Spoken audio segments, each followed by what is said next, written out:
Hey guys, we're here for episode 23 of the e-commerce opportunity, and where I have Jess on board. Jess, how are you? Hi, I'm great. How are you? Doing well, thanks. It's a Friday when we're recording this. I'm not sure when this is going to go live. I had an audio issue. You've got a cat in your lap. It's been a long week. You want to start with what you're working on right now? Sure. So I'm the founder and CEO of inSocial Incorporated. We are a full service digital marketing agency based in Toronto, and we really pride ourselves on being the outsourced marketing department for our clients. So we kind of plug ourselves in and make magic happen.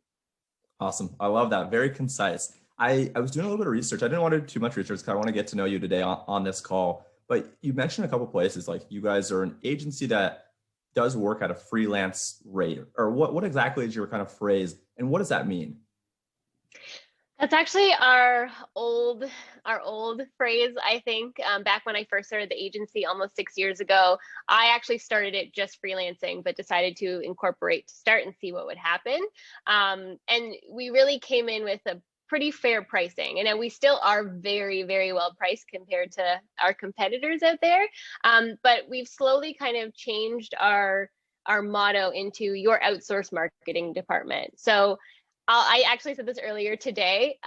If you see a marketing agency that is spending so much time on their own marketing, they are not doing well. And we have had no time to do our own marketing. We haven't even been able to update that tagline on our website. So that we've evolved a little bit into that, but we're still fairly priced. So I think that still stands. So many things are running through my head because I relate. Like for us, I started my agency about 3 years ago. I don't think we've updated our website since. If you were going on our website right now, you would think that we did exclusively cannabis and CBD marketing, which is really a small portion of our business. Like we haven't even thought about or updated our website. And I think for us too, like we started almost like with this whole like anti-agency thesis, right? Of like, we're so much different than them. We're really just a group of people that have come together and we happen to call ourselves an agency because it's a word that people understand. And we just want to do great work, right? So is that kind of where you think you got the roots and started too of almost like this anti-agency wanted to go against the grain and kind of be different? Yeah, we definitely wanted to be different because I had previously worked at another agency and I was the program manager there. And I just wasn't super happy with how the whole business was being run and wanted to do it my own way. And I think that, we have evolved into a little bit more of an agency structure, but I think at the core of our methodologies and our values to what we provide to our client is we really do consider ourselves the teams of our clients. So like to the effect that we have literally shared Slack channels with our clients and we just message each other, like DM each other. We talk about work, of course, but like we have that close relationship where it's almost like we're sitting next to them, at the desk in their office. And that's what's really important to us. I love that. So can you take me back? Hopefully you can remember. I think it's been a while, and I can't even remember what I did this week. But can you take me back to like your mindset? Like you were at another agency, right? You guys are probably doing decently well, but it sounds like, in your opinion, you could either do it better or do it different. You just wanted to kind of try it on your own. Like, what were your steps that you took from leaving that agency to starting your own? Like, did you kind of like work nights and weekends and pick up side clients? Like, what was that process like? Oh God, that's bringing me back to like a semi-stressful, traumatic time in my life. Um, I mean, a lot had happened at the previous agency where it was a series of random things that happened where one of the partners came back from maternity leave. So my role kind of started to lose what it had before because I was basically running this agency. And then I also had always kind of wanted to do my own thing. I come from a family of entrepreneurs and, I was always the president or on the exec of clubs I was in. That's just who I was. And so I thought, you know what, I'm not happy anymore at this place. I don't know if I would want to go somewhere else. So maybe I'll just try and freelance, like see what happens.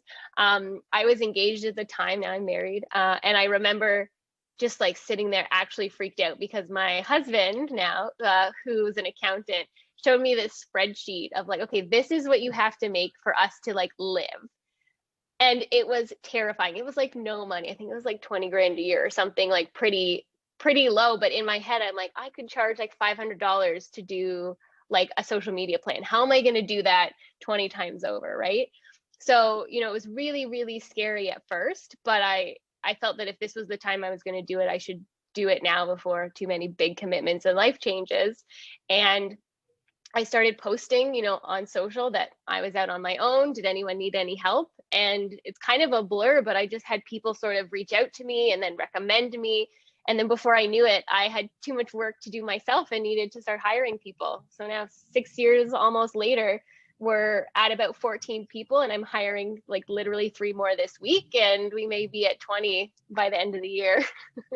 Congrats. That's so cool. I love to hear that. So when you started out, it sounds like you were doing social. Is that organic social? Was that paid social? Like what was the first service that you offered? And then like now it sounds like you offer a lot more things. Like how did you add additional kind of services to the umbrella? So it started with social because that's where I came from. When I was still in university, I started an online awareness organization for ostomy surgery, which was based on social engagement. And so that's what I knew at my core. But I also knew a little bit about how to build WordPress sites and, how to help with email marketing.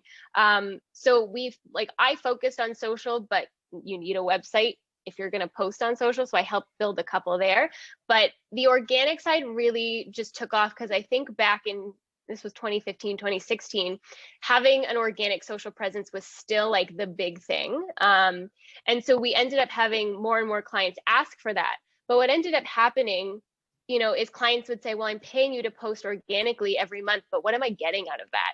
And I'd have to explain that organic social is brand building, it's credibility building, it's trust and loyalty building. It is not a direct revenue driver. And so we'd end up losing clients because there were just no numbers for me to say, hey, this is the return we brought you, right? So we started to open up and say, well, we're already doing social. Like if we're going to post about this promotion you're doing, we might as well do an email. Or why don't we run a couple of ads to go along with it? Or we can update your website. And so organically, these services just started getting added to our roster because I already knew how to do it. I came from being a program manager of an agency that was already doing it all. So I just had to slowly start hiring the right team members. And now it's funny, I actually had this conversation with one of our software partners earlier today. Organic social has really fallen down the needs list of our clients where, the Facebook ads and Google ads, and we even offer customer service for our e-commerce clients. Like those are the two aspects of the agency that have really taken off because one of them is a direct revenue driver and the other one is, just needed. You need to manage your customers. So we kind of have evolved and will we continue to evolve, I'm sure, but that's where we are now. That's awesome. I appreciate you sharing that journey. In terms of like, clients coming in and prospects and whatnot, do they come in typically wanting a specific service and then over time you kind of become the entire marketing department, or upfront, are you actually selling them on becoming like their outsourced team? I think it's a mix of both. Lately, our customer service department and our client roster has really grown exponentially. We have a great partnership with Gorgeous, the customer service tool, and they bring us leads because we're really good at setting up the accounts and then managing them. But because customer service is the heartbeat of every e-commerce business, we're seeing all the issues like, oh, people are confused about this email that went out or this ad. Like no one understands what the promotion is. And so we're the ones to kind of say, hey, client, whoever's doing your email, like maybe next time get them to do it this way. And then they're like, well, can you just do it? And so we end up kind of absorbing those services because we already understand the business from like the heartbeat of inside of it, that we can then take that knowledge and do it in other activities.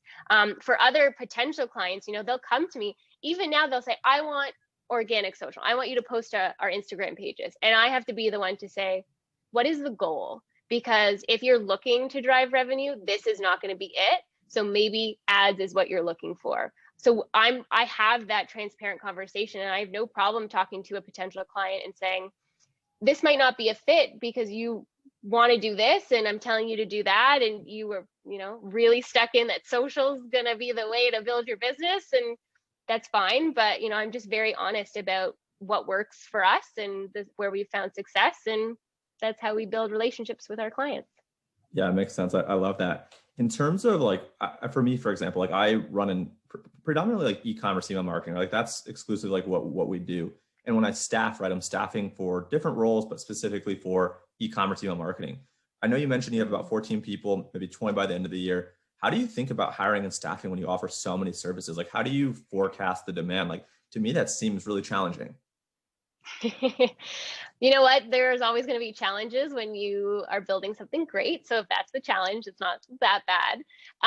But that's a great question. I think, well, overall, we have a very, very strict hiring protocol, to the point where even my husband the other day was like, I can't believe you do that.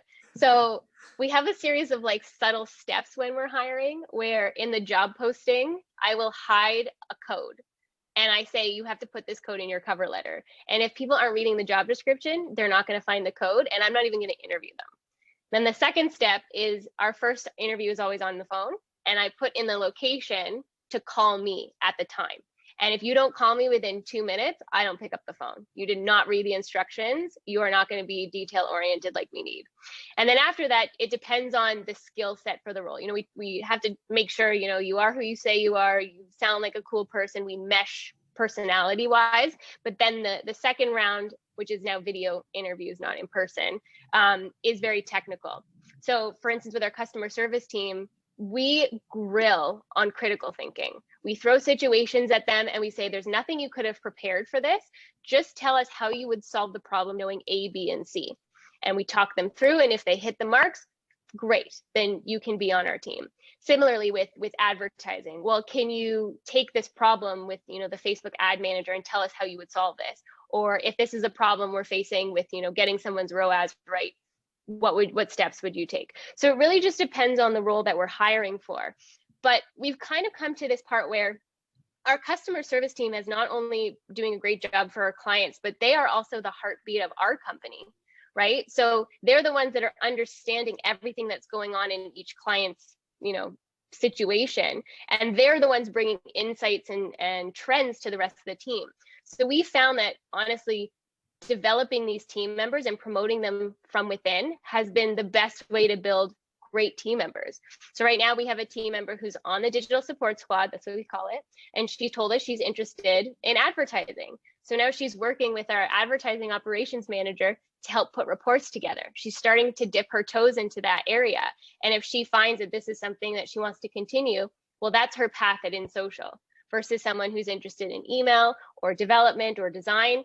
We're building those paths for our team so that we can build long-standing family relationships with that within inSocial. Wow, I love that process. I interviewed at Google back in the day, and I thought that was hard. This is putting Google on a whole nother level. You're doing it great. So kudos to you. And it sounds like the 14 people on your team are probably all rock stars. So in terms of like where you're based, so you're based in Canada, right? Did you say Toronto? Where are you from? From Toronto, yeah. Toronto. Okay. And then in terms of like your book of business, are you mainly working with Canadian-based companies because, you know, Shopify's out there and whatnot, and you're out there? Are you working with a lot of like US-based companies, Europe? Like where's like the geography of most of your clients? You know what? It ebbs and flows between the US and Canada. I think before the pandemic, we were mostly with Canadian businesses, but we had a lot of brick and mortar. And unfortunately, we lost a lot of them with the pandemic. But through Shopify, the experts portal, we've really gotten a ton of US business coming in through there. And then we've also gotten a couple of UK based. We just signed a UK e-commerce company. They want us to do their customer service. And I was full on like, these are our business hours. Like, you need to understand that. And they were like, that's fine. We just need help. We've heard great things about you. We don't care what your hours are. We just want to work with you. So I would say right now it's mostly the US, then we have Canada, and then now we have some in the UK. That's awesome. And then is it fair to say what I'm kind of hearing is like a lot of your clients come from, you know, a couple of things. One is really great partner vendor relationships, right? And likes of Gorgeous, likes of Shopify, that's one. And then two, it sounds like because you guys do really great work, you guys get a lot of referrals. Is that kind of a majority of your book of business? I would say the reason for our success is that our current clients have referred us to other people. Like, I owe so much to our clients. Yeah, that's a beautiful spot to be in. And then for you in particular, like, are you still executing the work? Like, how do you see your role, and what does your day-to-day or week-to-week look like? Oh man. You know, it's funny because when I would say up until the beginning of the pandemic, I was still so involved in the day-to-day. Part of it was because I am a nitpicker and I wanted to make sure everything was the best it could possibly be. And I also really wanted to have a hand in the development of my team.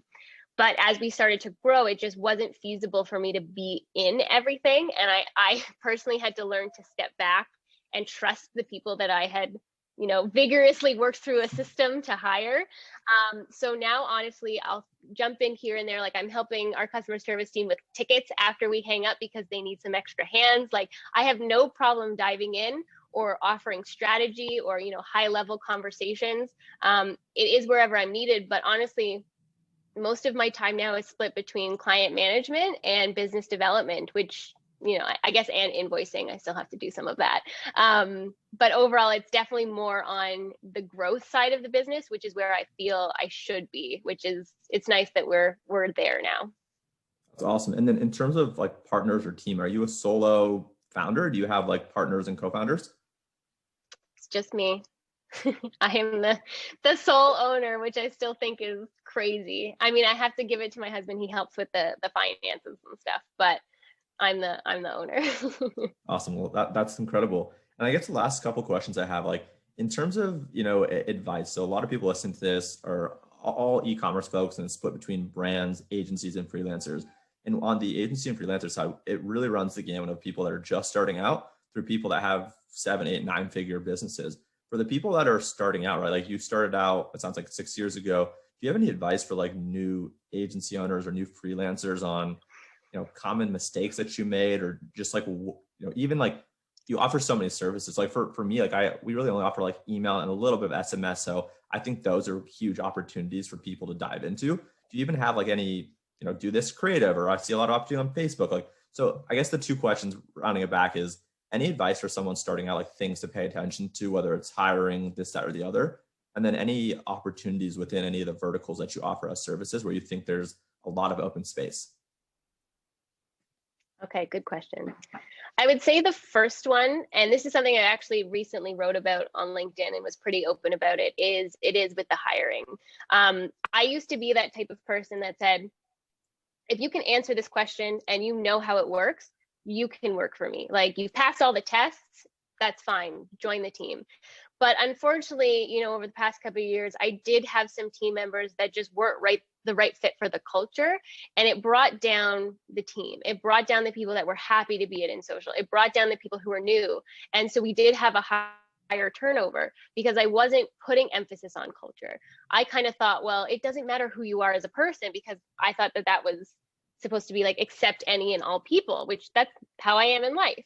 But I realized that there is a personality to the company. It's a living organism, and you have to add new things into it that fit what's already there. And so I think that paying attention to who the people that you're going to hire are is almost as important as their skill level. Make sure they would get along with the team, that they enjoy that whatever activities you do together, that they want to be there. And I think that that's going to push everyone to do better. So that's something that I find really important, and I've learned my lesson on that. And then to your second question, just about what areas to be in. Oh my God. I mean, I think Facebook advertising has been a great place for us to grow in, but it's also the most frustrating ecosystem to exist in. So there's a lot of opportunity if you are okay with the frustration and needing to talk to like support pretty much every day, or the manager not working properly, or them changing aspect ratios but only on some devices and not telling you, and like you seeing your ad not look right on certain devices and there's nothing you can do about it. But that's why people pay us. That's why brands pay us to deal with it, and they don't do it themselves. But there's definitely a lot of opportunity there. And it is a revenue driver that you can say, look, I've paid for myself. So I think that's a good place to be. Email, of course, obviously is a great place to be. Like, if you're an e-commerce brand without email, you're dead in the water. So, there's tons of opportunity there. And I mean, for us, customer services, but it's a hard one to get into. It's a hard one to manage, and it's really easy to mess up. So be careful with that one. Yes, that was awesome. I really love your insight. I love your energy. Thank you so much for sharing your story and not holding anything back. For those that maybe want to learn from you, work with you, work for you, whatever they want to do with the information that they heard from you today, maybe ask you some questions, whatever it might be, best way or ways for people to get in touch with you. Yeah, they can email me at jess@insocial.ca, or find me on Twitter or Instagram at Jess Grossman. I'm around. Cool. Well, thank you so much and have a great rest of your day. Thanks for having me. Of course. Bye.